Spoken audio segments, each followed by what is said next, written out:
Olá, amigos de Joinville e região. Começa agora mais uma edição do Pode Morar, o podcast do mercado imobiliário. Lembrando que o Pode Morar tem o apoio de Mast Soluções Contábeis, a contabilidade da construção civil. Esse segmento específico tem várias particularidades tributárias e, para tanto, uma empresa contábil que seja apta a atender os clientes, com certeza é a melhor solução. Por isso que existe a Mast com profissionais altamente capacitados nessa área. Se você é construtor, se você é incorporador, se você tem uma empresa desse segmento, corretor, dono de imobiliária, não importa. Procure a Mast e tenha uma contabilidade que entende do negócio. mastcontábil.com.br. Também Solução Crédito Imobiliário, o seu correspondente multibancos. Muitas pessoas querem fazer aquisição de um terreno, de um apartamento, um geminado, enfim, não importando uma residência de uma forma geral e até mesmo uma sala comercial, mas não tem o dinheiro disponível ou quer empregar, investir o dinheiro em outras questões. E aí a alternativa seria o financiamento imobiliário. E ao invés de percorrer todos os bancos, ela pode ir num lugar só. Procure a solução. Solução Crédito Imobiliário, Rua Orestes de Guimarães, número 500, e também pelo site soluçãocreditoimobiliario.com.br. E também temos o apoio da BR Condos, a maior administradora de condomínio do Brasil, que não é uma simples administradora de condomínios. Ela reúne várias questões importantes do condomínio, tudo num só aplicativo, tudo na palma da sua mão. Então, se você é síndico ou você é morador de um condomínio, saiba que a BR Condos tem uma solução completa para você. Você sabe sobre tudo isso, toda essa tecnologia que envolve a BR Condos em brcondos.com.br. E também Casa do Capitão Gastronomia e Eventos, o seu local do almoço do dia a dia, durante a semana, de segunda a sexta, mas também o seu local para o almoço especial de domingo, ali na rua Saguaçu, na subida do Morro do Mirante. Casa do Capitão Joinville nas redes sociais. E nessa edição do programa, nós temos a grata satisfação de receber a secretária da Habitação do município de Joinville, Tereza Couto, que vai falar um pouco sobre tudo que envolve a habitação na maior cidade do estado. Tereza, seja muito bem-vindo ao Pode Morar. Muito obrigada, é um prazer estar aqui, Wagner, e a gente fica à disposição para tirar as dúvidas e explicar um pouco do nosso trabalho dentro da Secretaria de Habitação. Quando tem um secretário novo, né, você de certa forma assumiu há pouco tempo a secretaria, as pessoas ficam perguntando de onde que veio essa mulher, quem que é essa mulher, o que ela entende de habitação. Queria que você contasse um pouco desse teu histórico profissional. Bacana. Eu sou engenheira civil de formação, me formei na UDESC, já trabalho há 10 anos dentro do setor público, já trabalhei dentro da Prefeitura de Joinville também como coordenadora e gerente, depois eu fui assumir um cargo concursado na Prefeitura de Garuva por 3 anos, fui concursada lá na Secretaria de Saneamento, foi quando eu fiz o meu mestrado em Planejamento e Governança Pública, e aí sim eu voltei para a Prefeitura de Joinville, assumi a diretoria executiva da Secretaria de Habitação e estou aqui, né? Eu já trabalho dentro da Secretaria de Habitação há 2 anos e meio, e agora que o secretário Rodrigo assumiu a pasta da saúde, então, por uma continuidade, né, toda a entrega, todo o trabalho que já foi desenvolvido ali dentro da Secretaria de Habitação, optou-se pela continuidade do trabalho e fui convidada a assumir a Secretaria de Habitação. Então, não é um trabalho, né, claro, eu falo, né, eu não tenho uma carreira política, eu venho realmente de toda uma parte técnica de estudo, mas que já me sinto muito honrada, muito preparada para assumir esse desafio que realmente é a maior cidade do estado e a gente sabe que habitação é algo que todo mundo deseja, que, né, é o sonho, né, a gente fala do sonho da casa própria, mas mais do que isso, né, é dignidade e estamos aí fazendo um trabalho que já temos muito a apresentar. Interessante você falando sobre isso, porque realmente a habitação é essa segurança que a pessoa tem, né, de voltar para onde ela tem, o lar dela, né, onde ela se sente segura em relação a isso. E justamente eu ia falar, você tem essa experiência do estudo acadêmico aprofundado, tem essa experiência em relação a uma cidade como Garuva, que também cresce de forma muito rápida, né, nos últimos tempos. Mas quais são esses desafios diferenciados que envolvem a maior cidade do estado nesse setor da habitação?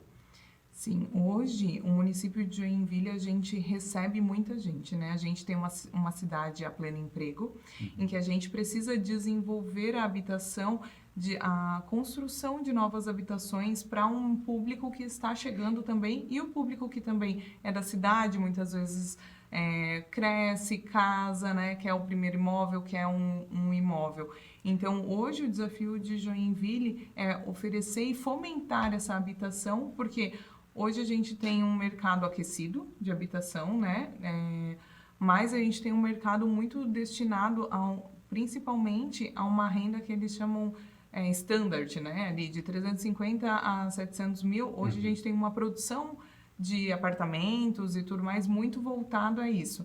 Então, o município entra como? Fomentando e incentivando as empresas de também fazer moradias para o público que é o nosso, a nossa população maior, né? Hoje a população de Joinville, se você estudar a renda da população, cerca de 60% das famílias recebem até 5 salários mínimos, que entraria ali num faixa 2 do Minha Casa Minha Vida. Então, hoje, o município tem essa visão de que a gente, claro, a gente precisa construir, produzir habitação de interesse social, né? Mas a gente não tem braço para tudo isso, então também que o setor imobiliário olhe e também veja que essa é um setor produtivo que eles precisam investir também, porque daí sim a gente vai conseguir reduzir o déficit habitacional, que é o nosso principal indicador dentro da Secretaria de Habitação, né? E também um foco muito grande que a gente já teve desde o primeiro governo Adriano e agora a gente continua, que é a regularização fundiária, né? Que é um outro passo. Então, incentivar e produzir habitações, né? Mas também regularizar muitas vezes aquela família que já mora naquele lugar há muitos anos e que não tem essa certeza jurídica, né, essa documentação da casa, né? Muita gente pergunta o que é regularização fundiária, né? E não entende, né? A regularização fundiária, ela é justamente a regularidade do imóvel, da terra ali, né? Então, quando a gente tem apenas um contrato de gaveta, por exemplo, de um imóvel, aquele imóvel não está regular, né? Sim. Por quê? Porque lá no registro de imóveis, que é o que vale juridicamente, né? Não, aquele imóvel, ou ele não existe, ou ele faz parte de uma matrícula maior, né? E cada caso é um caso. Então, a partir da regularização fundiária, a gente tem a regularidade do imóvel. Então, essas vertentes são as principais vertentes e os principais desafios da Secretaria de Habitação para o município de Joinville. Você fala, de certa forma, também sobre o déficit habitacional. Vocês têm ideia da quantidade, do tamanho Sim. disso? Hoje, o déficit habitacional do Brasil é calculado pela Fundação João Pinheiro, né? Que é uma fundação que o IBGE, enfim, o governo federal usa, e eles estimam hoje no Brasil tem cerca de 100 milhões de famílias no déficit habitacional. O que é o déficit habitacional, né? A gente fala muito, mas ele é basicamente qualquer família que esteja em algum lugar que não esteja, são principalmente 3 fatores, né? Ou que esteja morando em alguma casa que não tem habitabilidade, né? Então, alguma casa que, enfim, não tem condições de ter uma vida digna ali, isso entra, né? Ou em coabitação, que é considerado casas de apenas um cômodo, ou mais de uma família em uma residência, por exemplo, eu casei, tenho um filho e daí eu moro agora com a minha tia, que também, então são 2 núcleos familiares coabitando uma residência, ou ônus excessivo de aluguel, que é quando a família paga mais de 30% no aluguel, 30% da renda familiar no aluguel, isso é considerado também o déficit habitacional. Hoje, o principal ponto de déficit habitacional nas cidades de grande porte, né, é o ônus excessivo com aluguel, né? A gente sabe que é um problema que muitas famílias enfrentam de gastar excessivamente a sua renda com aluguel, e em Joinville não é diferente, né? Esse é o principal ponto do déficit habitacional. Hoje a gente tem estimado para Joinville cerca de 12 mil famílias em déficit habitacional, né? Então, esse é um estudo que foi feito, na verdade, em 2010, o nosso Plano Local de Habitação de Interesse Social, e foi estimado até 2025. Então, hoje a estimativa são 12 mil famílias em déficit habitacional. Entendi. Você falou um pouco sobre essas questões, né, que envolve o trabalho do poder executivo, né, das políticas públicas. Como que está a parceria com o governo federal, com o governo estadual, para tentar reduzir esse déficit de alguma forma? Perfeito. A gente tem que entender que a habitação para o setor público, né,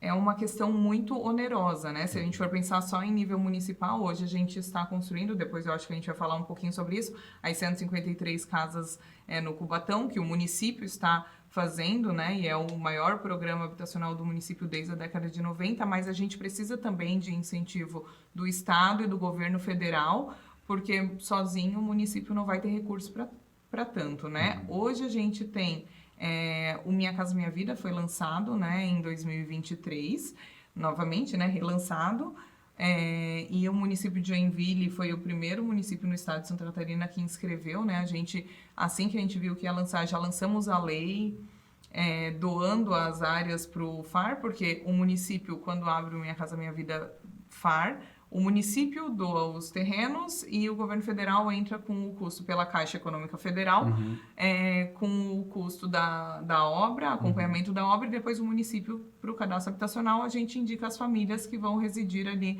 Entendi. Então, a gente homologou 3 áreas, dessas 3, 2 foram selecionadas, né, pelo governo federal. A gente assinou o primeiro contrato, que é uma área no Jardim Iririú, para 72 unidades.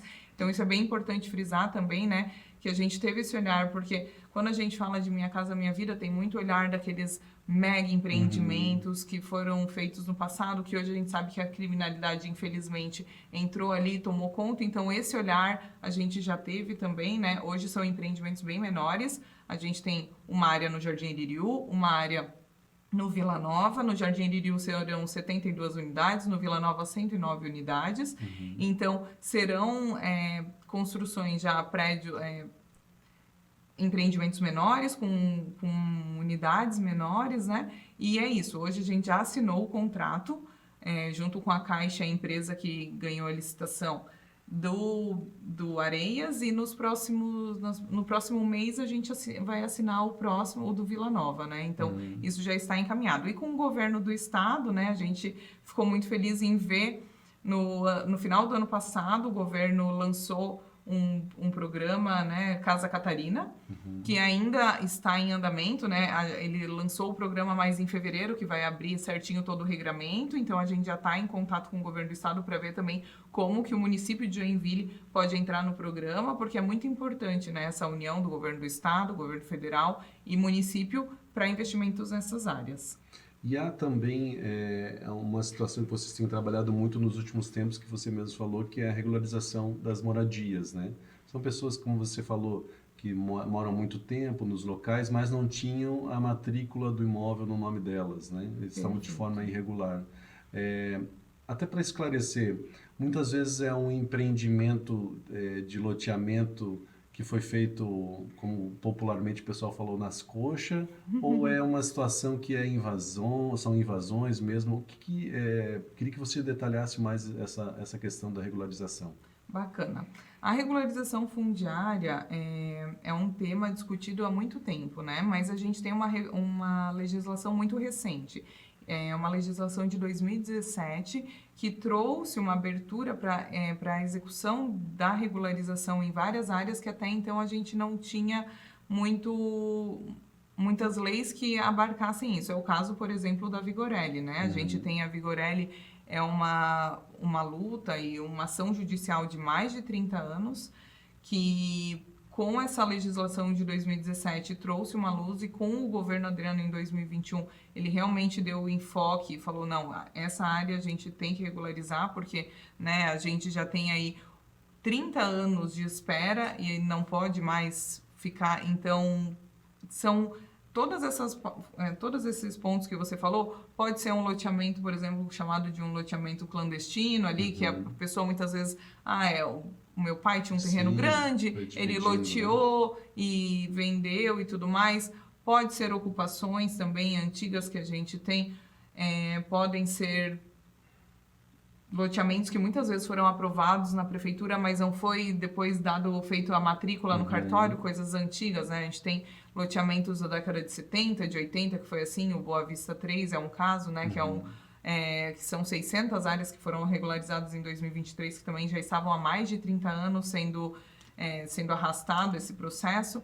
Então, tem algumas questões na lei que a gente tem que seguir, né? Então, por exemplo, tem um marco temporal, isso é muito importante, já para não fomentar, né?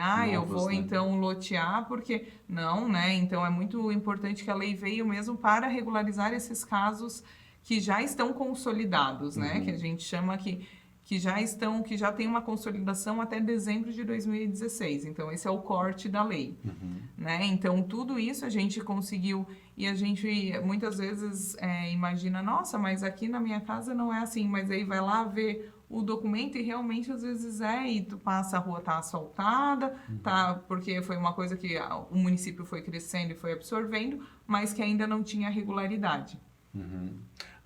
Essa situação que você falou agora dos novos empreendimentos que a prefeitura vai ceder o terreno, o governo federal, através da Caixa, vai construir, mostra que aqueles programas antigos em que não eram terrenos, né, que as pessoas eram beneficiadas através de terrenos e aí elas iam buscar a construção.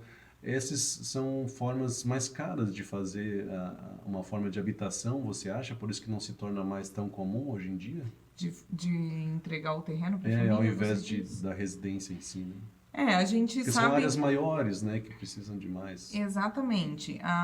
Hoje, com o governo federal, Minha Casa Minha Vida especificamente, o governo federal entra com a construção, né? Então, a gente doa o terreno e o governo federal faz a construção do empreendimento. Então, esse é o programa do governo federal, né? O Minha Casa Minha Vida é assim, tanto para casas ou para apartamentos. Como os nossos terrenos, eles são em centralidades de bairros, mas não tem uma extensão tão grande para a gente fazer um loteamento, né? A gente optou por fazer a construção de apartamentos, inclusive, né, esse é um outro ponto bem importante, que a gente escolheu locais que já estão contemplados com todos os equipamentos públicos, não é na franja da cidade, né? Então, são pontos muito importantes que também tem esse olhar técnico da secretaria, porque a gente não pode, muitas vezes, colocar uma família que essa família que vai precisar de todos os equipamentos públicos, unidade básica. Exatamente.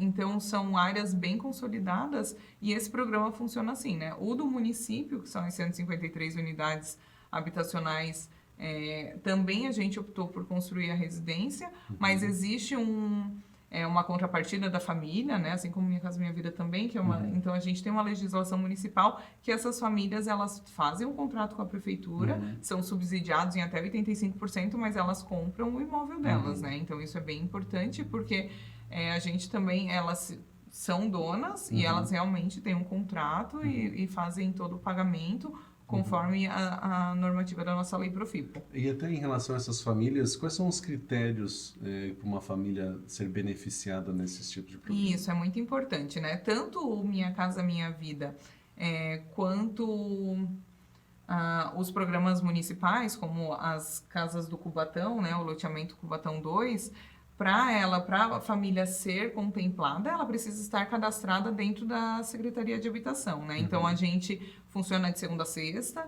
das 8 às 18, no Centro de Atendimento ao Cidadão, ali próximo do Terminal Norte, e a gente fica... É só chegar, né? Por ordem de chegada, pode se inscrever ali com a gente. Quem que pode se inscrever e entrar no cadastro habitacional? Famílias com renda de 0 a 6 salários mínimos, né? Com renda familiar de 0 a 6 salários mínimos, que residem em Joinville há pelo menos 2 anos, né? E que tenham um núcleo familiar. Então, eu sozinho não posso ingressar na fila, né? Eu tenho ou que ter um núcleo familiar ou ser idoso, né? Tem algumas especificidades, mas basicamente, atendendo esses pontos que eu falei, pode ingressar no cadastro habitacional. Para a seleção das famílias para os programas, a gente tem uma instrução normativa da prefeitura, em que a gente colocou, são várias tabelas, né, em que pontuam. Então, é bem importante que a família sempre mantenha esse cadastro atualizado, porque o que ela informou para a gente na secretaria é o que vai pontuar, né? Então, por exemplo, questão de renda, se tem pessoa idosa na família, se tem portador de necessidade especial, número de filhos, qual é a renda familiar, tudo isso gera uma pontuação e daí forma um ranqueamento. Então, os mais ranqueados são os primeiros colocados para as seleções dos empreendimentos. Entendi. Secretária, eu acho que a gente tinha muita mais coisa para falar, né, como a gente imaginava, mas infelizmente o tempo acabou, só dá tempo de agradecer a sua presença aqui no programa. Eu que agradeço, ficamos à disposição quando tiver mais dúvidas ou quiser falar mais sobre o nosso trabalho, a gente está sempre à disposição lá no Centro de Atendimento ao Cidadão. Muito obrigada. Obrigado e obrigado também. E aqui a gente vai para um rápido intervalo e na sequência tem mais. Pode morar. E você não saia daí, que no próximo bloco vamos falar sobre reformas, com dicas importantes para você transformar o espaço. Voltamos já.